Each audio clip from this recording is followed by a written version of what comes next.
Living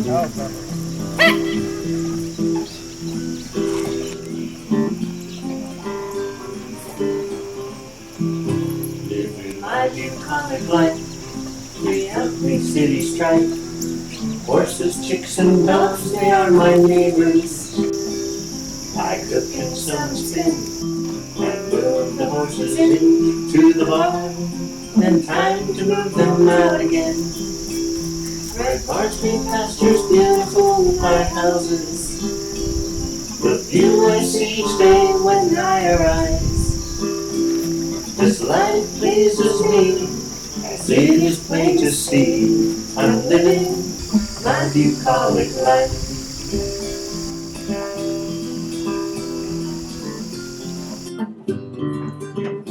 So I want to show you, I just took this off the machine. I have not pressed it yet. I'm going to do that next. But you can see, oh wow, what a very thick seam that is. But I have my zigzaggy understitching going down. And even though it's super thick, and I haven't pressed it yet, I'm able to make that nice curve so that I'm going to have a good look from the outside. Now once I press this, it's going to flatten out even more, which is also a very happy thing. But I just wanted to show you, please, if you get a chance to, and you see an opportunity to, don't skimp on understitching, because it really makes a big difference. Okay, so right now, here's the thing. I did this out of order when I put this band on. And because I did it out of order, I'm going to do my lining different than the instructions say, because I don't want to take this off right now, you know. I just don't want to. So what they would have had you do is, at the point that you had your lining, then you did your side seam, then you did your sleeve, and then you attached your sleeve to your lining, and then you put the whole thing in at once. And that would work great, you know. But because I did it this way, I want to show you how I'm going to do it. And also, just to point out that just because you do things a little bit different doesn't mean it's, you know, not another valid way to do it. So much of sewing is just, you know, going with the flow. Trying not to get too upset about anything, because then you make more mistakes and that's not fun. So what I'm doing is just smoothing. This is my front edge here, okay? And I have my understitching, and I am just smoothing it over so that the edge of my lining is going to match up with the edge of this seam allowance over here, okay? So then I'm going to take my back lining that matches up, that would have been sewed just as a regular seam otherwise, and I am going to fold it under by a 5/8 inch fold, okay, about the same amount. So what I'm going to do is just put little felling stitches in, and I'm going to start back here where my seam is and just push it straight up. It's okay, it's in a little bit. That's going to kind of be hidden with in the seam allowance. And when I sew the sleeve lining in, I'm just making a couple stitches here to anchor it real well, and then I'm going to get started. So basically I'm going to go under, and if I catch some of the fabric in that seam allowance of the suit underneath it, that is great. I have no problem with that. I actually kind of want that just to keep this lining in place. I'm just picking up a little stitch like that all the way down, and I'm going to go all the way down to that mark I drew, which was 5 inches up from the cut edge on the bottom.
right, so I just realized the last few things I did, I had my microphone off, so I'm going to try to tell you again what it was.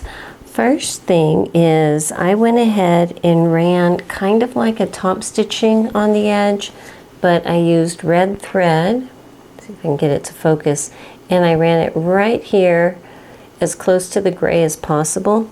Just, you know, here I went a little off, but that way you can see it, to try to get it to lay flat and nice and secure, because this is very, very thick.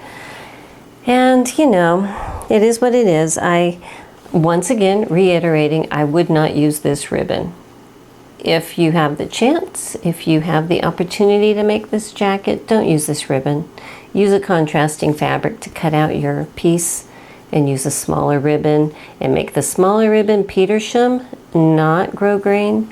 You know, you might have to order it, but it'll bend, it'll curve a lot easier. Anyway, enough said about that. What I had footage of me not speaking was I put my jacket on my dress form inside out. Let me raise it up a bit here, because I needed to go ahead and get everything around my armholes situated.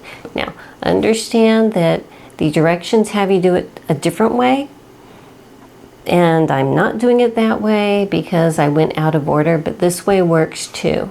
This way is just fine, it's just a different method. So once I had it sitting inside out on my dress form like this, I was able to adjust my lining nicely so that the edge of my lining is matching up with the edge of my fabric here. This is the top of my shoulder, and all the way around. And I also trimmed the corners of this sleeve head because I don't need big corners sticking out. Okay, so what I've done is taken big basting stitches and holding it together all the way around. Down here at the bottom, here's my big basting stitches holding the lining layer on right here. But I also put some little clips just so that it could expand a little bit and be more comfortable under the arm. All right, so this side is done. This side is not. This one is still pinned, so you can see what I'm also doing as I'm going around is kind of anchoring the shoulder pad in place, making any last minute adjustments before I actually get a sleeve put in here. But that's what I'm doing, just making sure the lining is nice, everything underneath here is nice, and taking big basting stitches. And the basting stitches are going through everything, not super tight, but just enough to hold everything in place. And it's just through the seam allowance and the lining and the shoulder pad up here. And you might see I have a little piece of Scotch tape over my holes. This tissue paper of this particular pattern seems to be lighter weight or something than others, and it wants to tear very easily. So I'm just putting a little piece of tape over it before I hole punch it, and you know, that'll work. But I have 3 dots up here. I also have some dots down here where my little cuff vent opening is going to be, so I need to make sure I mark those. And there's 2 notches up here on the side, and those are important. Those need to be marked because there's some easing that needs to take place between these 2 and match up between those 2 marks on the other sleeve part, because this is a 2-part sleeve. So on this one, which is the undersleeve, again I have dots down here by the cuff. I have these 2 notches up here, which are going to match up to the other 2. And this one up here at the very top, this one is the one that marks where the center seam on the bodice is going to match up, so that is important also. Alright, so just in case you have never seen my finger crimping method, it's very easy. I just set my stitch length to approximately 3 millimeters. You know, it's not exact. And I'm going to set my presser foot here at the beginning where this dot is, and I need to crimp it between this dot around the top and to this one over here. So I'm just going to put my finger behind the presser foot, holding it nice and firm and kind of pushing it down too, and just start stitching. And it builds up a whole bunch of fabric right there. When it's too much, let some go, and it's going to be micro crimped. So let me just keep going here. I got little things lying everywhere up on my table.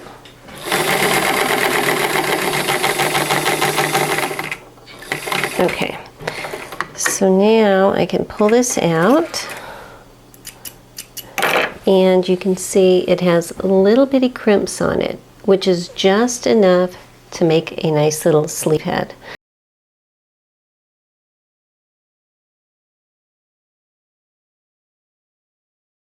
As I can to matching, and I'm going to use a smaller stitch, probably about a 2mm stitch on both of these.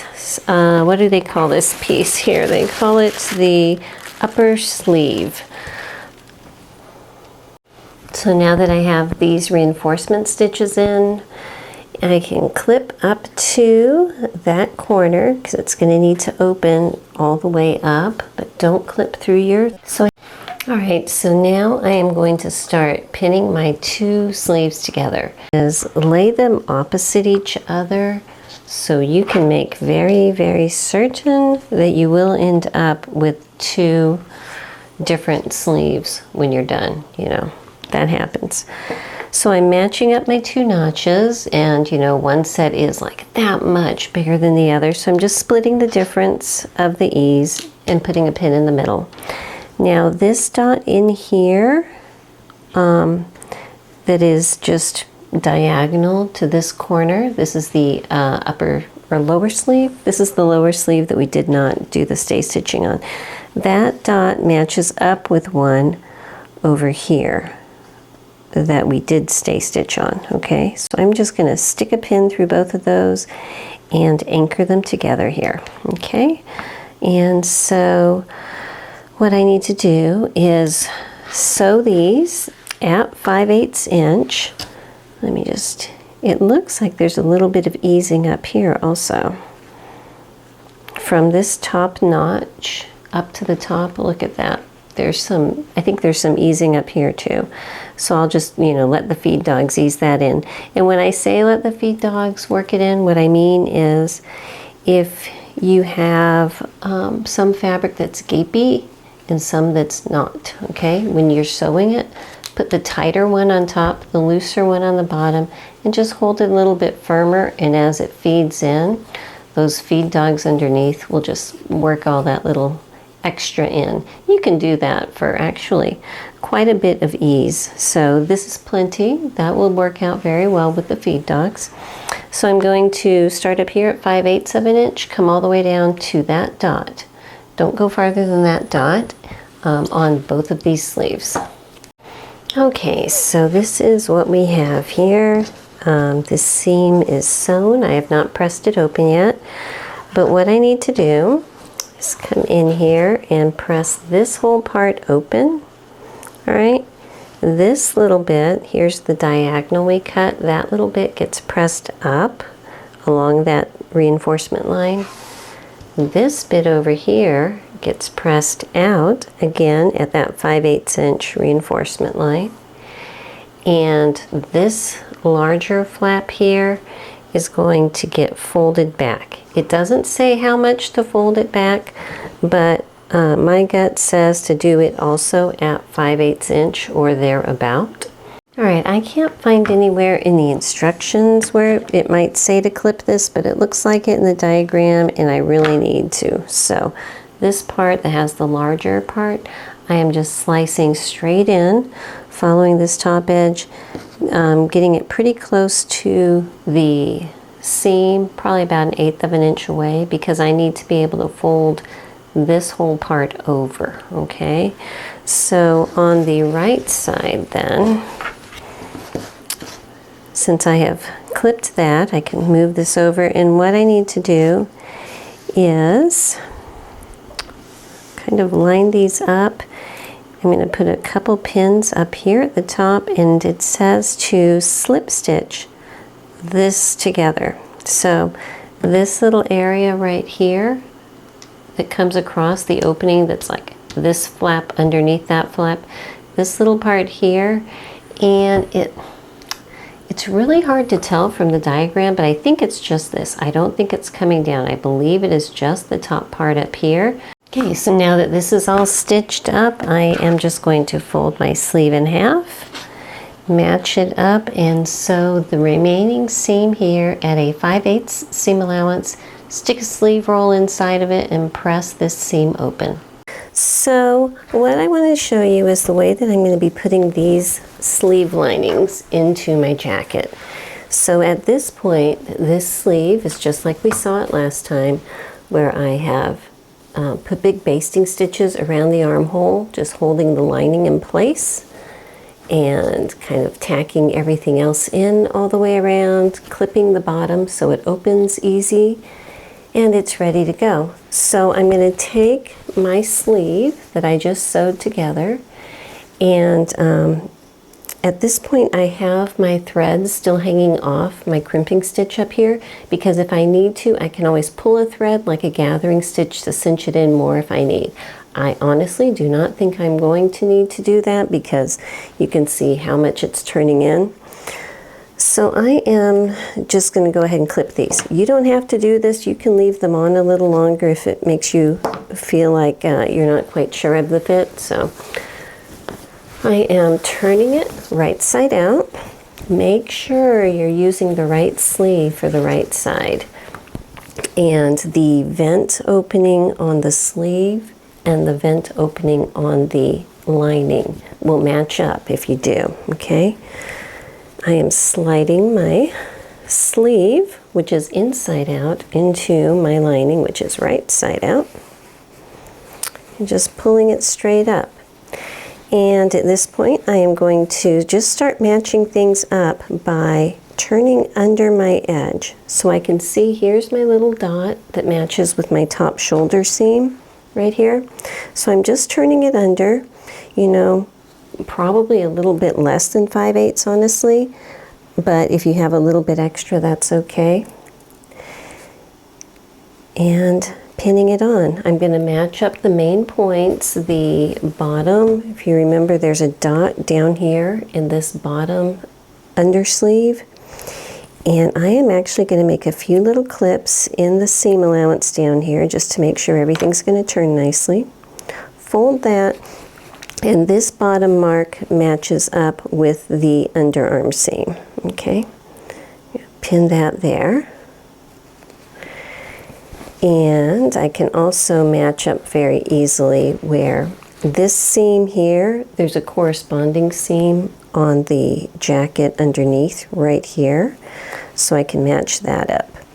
Now, it's not as important in the lining that it's stitched on completely pucker free. That's no one's going to see in here.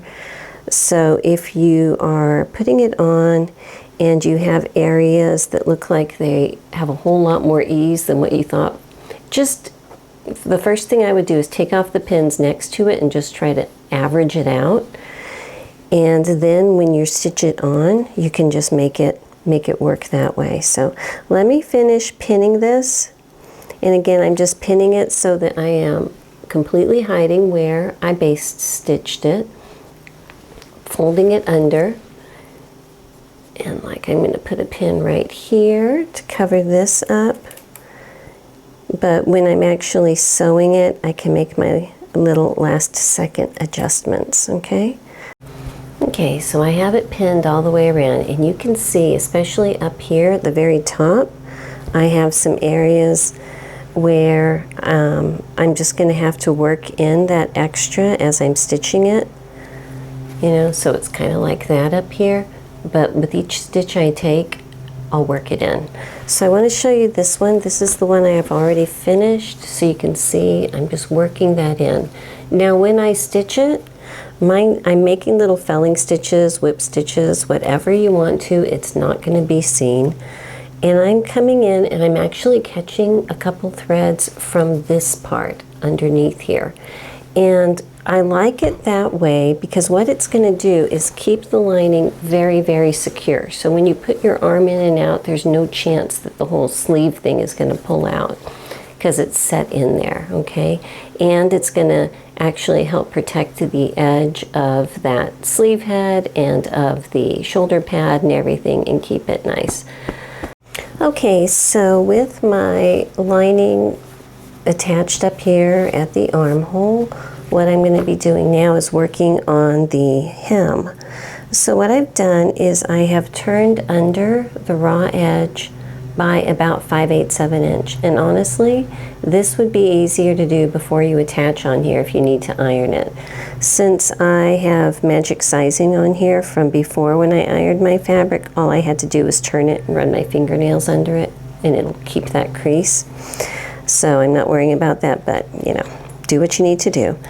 And so here is our opening, and I need to line up this opening right here with my flap on my jacket. Okay, this is my little flap here.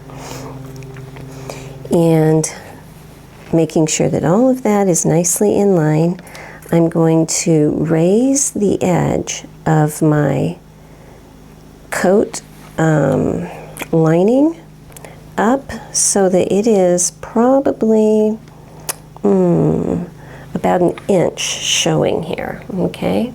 Because we have a little buffer here that's going to fold down, so I don't want it too close to the edge.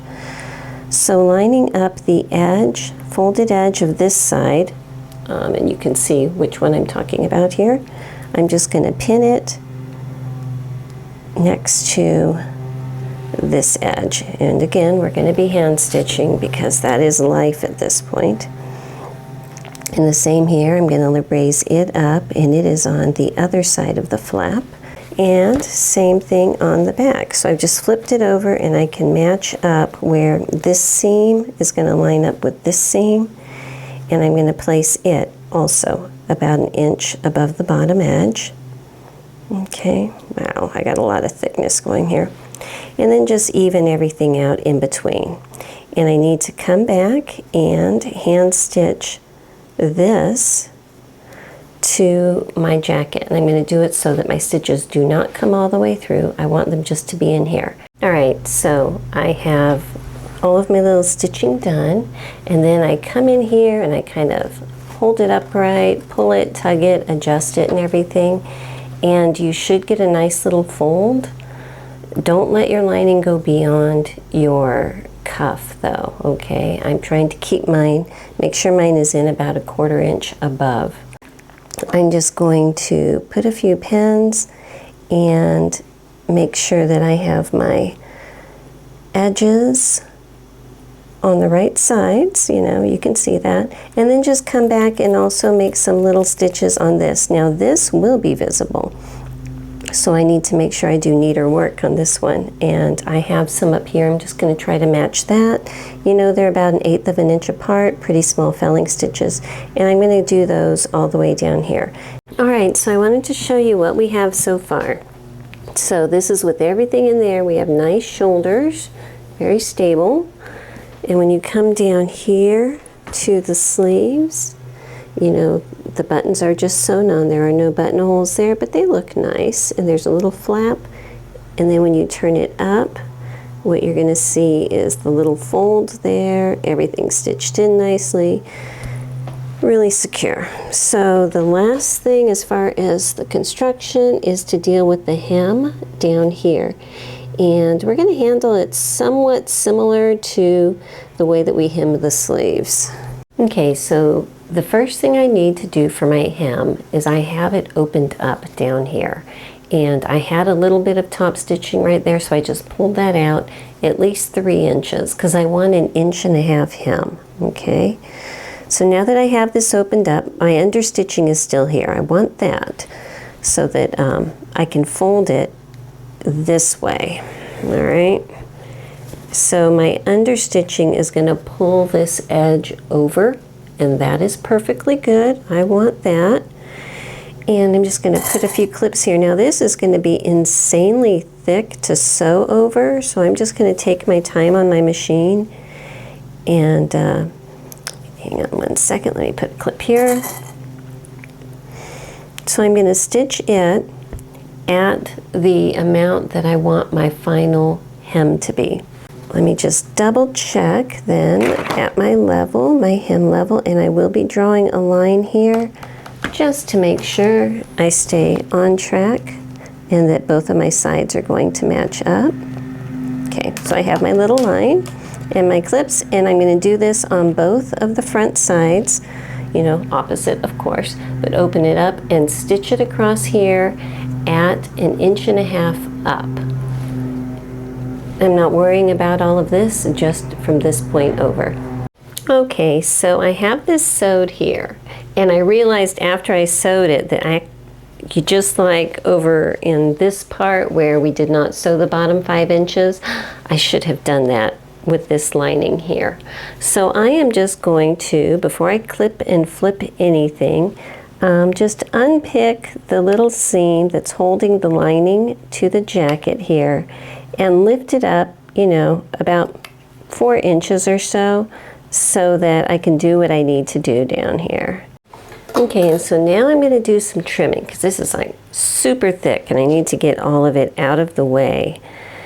So first I'm going to come in at about 5/8, and I also, if you can see, because I left my seam allowance open on my facing side of the band, I am able to come in here and clip all of this stuff out. So when I flip it up, I'm going to have less bulk that way.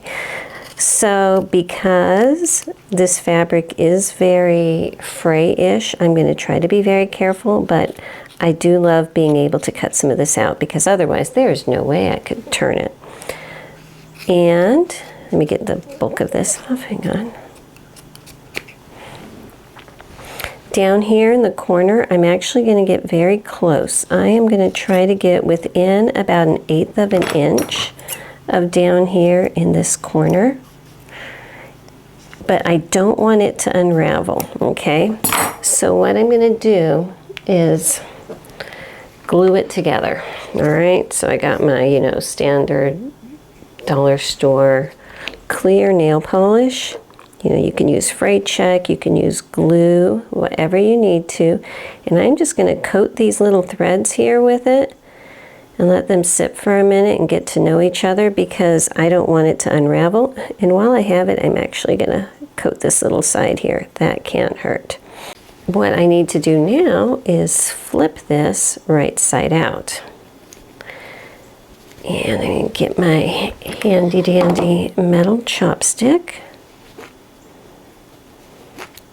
and try to push it out as much as I can, you know, very thick right here, just really, really thick. And I'm going to push and try to curl this edge somewhat underneath so that from the outside I don't see a whole lot of that I just see the base of the ribbon, okay? So once I have that, I'm going to put a couple clips there just to hold it in place. And so on this side, because, like I said, I have this seam allowance out, that's going to help me because I can just tuck this one that we just cut off underneath that, push that up, and clip that down right here. And when I stitch that, that raw edge is going to be totally protected in there. Okay, so now the rest of this, we also just get that lining up out of the way. At each seam, I would say go ahead and mark. It needs to be folded up 1.5 inches. So I'm going to just use my clips because honestly this is so thick for my pins. It's a little tough. So 1.5 inches. And just kind of do that all the way around and then take it to the ironing board and press this bottom hem as neatly as possible. Okay, so I have pressed my hem and now I just started down here, buried my thread in there and whip stitched up this little edge just to keep it all together. And now I'm going to just come across here and just carefully hand stitch it across so that it's not visible from the outside, but it's going to hold this edge down secure. All the way across when I get to the other side, coming down like that and tying off at the bottom again. Okay, so working on this bottom hem, I have it stitched on just with a running stitch that cannot be seen from this side. I have that stitched up. These ends are secure here. Don't like this that much, but you know what? It's so thick. I really don't know a way around it. And I'm hoping that when you see it from above, it's not as much of a issue. And what I'm talking about is seeing a little bit of this backing peeking out. It's not that it's coming forward. It's just that this is so thick, you know, but it is what it is at this point. What I'm going to be doing is, I think the sleeves, they were like a borderline of being too long in the lining, so instead of turning it up like 1/2 inch or 5/8, I'm going to turn it up a little more, probably closer to about a 3/4 inch. And again, just like on the sleeves, I am going to pin it up here and hand sew it about 1 inch above my bottom edge here. Come on, little pin. So remember, I have these separate because I did my lining differently. So I'm just putting this back one up out of the way for right now and only working on these front pieces. So again, fold it about 1/4 inch up. I am placing it on here. So there's about 1 inch there. And I'll just, you know, do the rest in the middle. I'm going to hand fell stitch these down just like I did with the cuff so that I have both of my front pieces down, and then we'll come back and do the back pieces. Okay, so now this part is all stitched down with my little fell stitches. I'm going to do the back. So I'm folding it up, you know, at least 3/4 inch, and there's an entire seam allowance here. I'm going to stretch this over to the outside of that seam allowance, and actually it might be easier as far as placement if you start in the center back and work your way out. That way, if there's any adjustment that needs to be made as far as placement, since this part is open, you can shift it back and forth. So that might be a good idea. But I'm basically going to be doing the same thing. Having this pinned up, do felling stitches just along the bottom here. So this is my center back. That's that little dart that ran the entire way. And then just folding it up again right here. So what I mean by making an adjustment is, like, it's actually not bad, but pretend I got here and it was like this. Since this is so far open, if I wanted to, I could pull it over enough that everything is going to line up well, all right? The main thing here is just to make sure that your bottom edge is the same. And starting, you know, way over here, I'm going to put felling stitches again all the way across the bottom until I meet up on this edge here. All right, now I want to show you, I just hung my jacket on my dress form inside out up here, okay, so that I could smooth down the lining, and it has not been pressed, obviously. You can see all of my wrinkles here, but I wanted to make sure that I could get it where I could see where the final edge would be when I had the little, it's like a pleat down here where that lining is going to fold over, and make sure that everything is positioned correctly, okay? Once I iron it, all this will look nice and neat. So what I'm going to do now is come back, and in the center back right here, I'll put a few invisible stitches, just like a stitch in the ditch kind of thing. On the sides right here, I'm going to come in and finish felling like I did up here, making these stitches all the way down to there. And in the front right here, I'm going to bring these stitches down, okay? And these are felling stitches again, all the way to this edge. And that should secure everything. Once I have that stitching in, I can press this bottom hem and make sure everything is nice. If after I press it, it looks like there's an area where the lining is too long, I can come back in with a needle and thread and just adjust that one place. But I put it up on my dress form so I could kind of tug on it to make sure that everything's lying flat, and I think we're going to be okay. All right, so I have all of it stitched the way I needed. A little stitch in the ditch here in the back. The sides are closed up. The very front is attached. And I have my lining down here on the bottom pressed, and I think it's looking really nice. So really the only thing left at this point is button and buttonholes. And I gotta tell you right now, I am having zero confidence in making buttonholes on this ribbon. With everything else that has gone wrong with this ribbon, I'm just thinking if I make a buttonhole, it's going to be a disaster. It may or may not be, but I don't feel like taking any chances. And I've tried it on, and I kind of like the look of it coming together like this instead of like that. You know, I think that that actually looks better when it's on me. So you know what? It's executive decision time. We are omitting buttons and buttonholes just because I don't want to risk making buttons in this. You know, it just seems too dangerous to me between the amount of everything that this fabric does, you know, with fraying, with stretching, with everything. The problems with grosgrain ribbon and what that might entail with a buttonhole piercing it. I'm just not going to. I think right now it looks fairly clean and happy. Just to tie the cuffs in, because I do have my pearly buttons on the cuffs, I am going to sew those onto the pockets. And I think that's going to look nice. But I'm not going to do any on the front. It's not worth the stress to me. So one thing that I'm having trouble with on this fabric, and I'll tell you right now, is that it snags. And see, like right here, there's a snag. It catches on things because it is such a loose weave. It's a beautiful weave, but it's loose. And I'm going to try to pull it in with a tiny little crochet hook, but that does trouble me because, you know, life happens and things snag. So I guess I'll just, every time I wear it, I'll come in with a little crochet hook and try to tuck in loose things, you know. But there is that, so if you get this kind of thing, beware of that.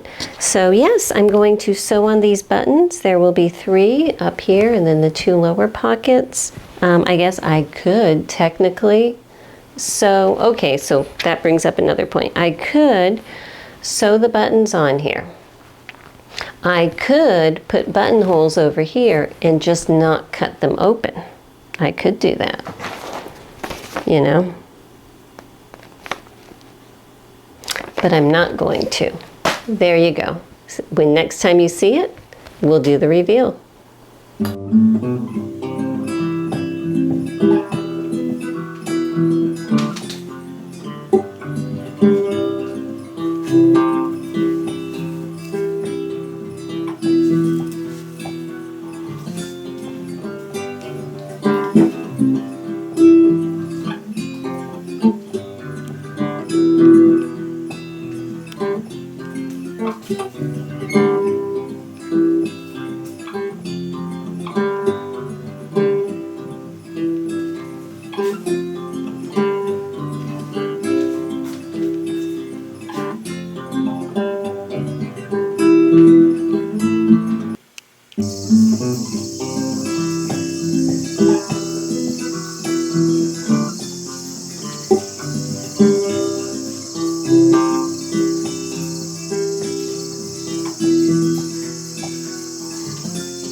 Okay,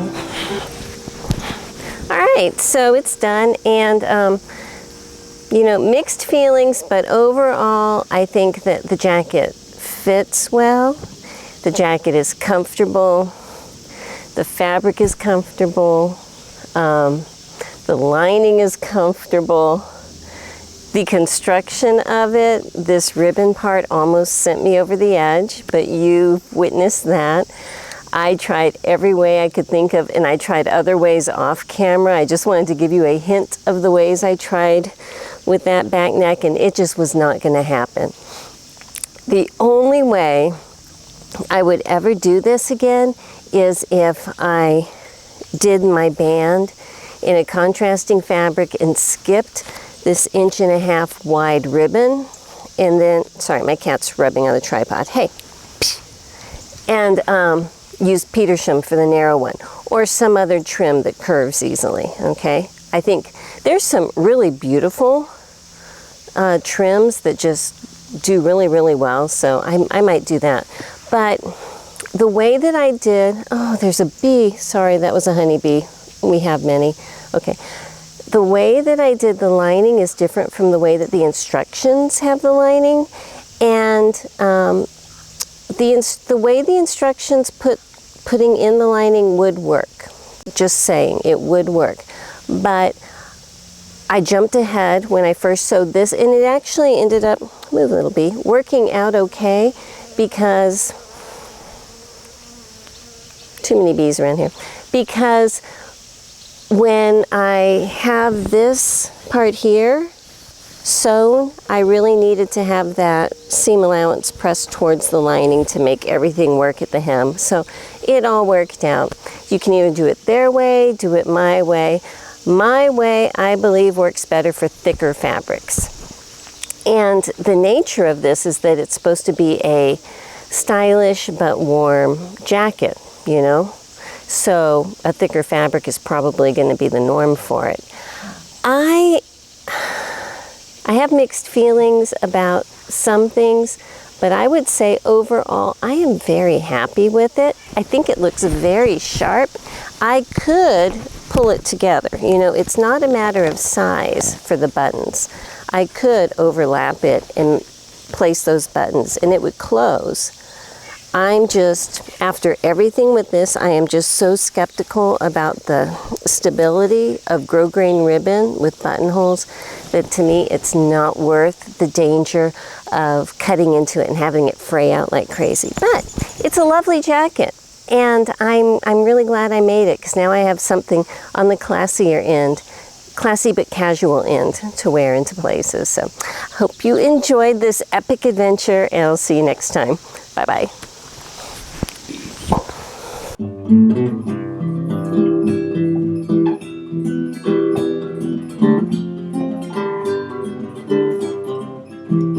Living my bucolic life, we have me city strife.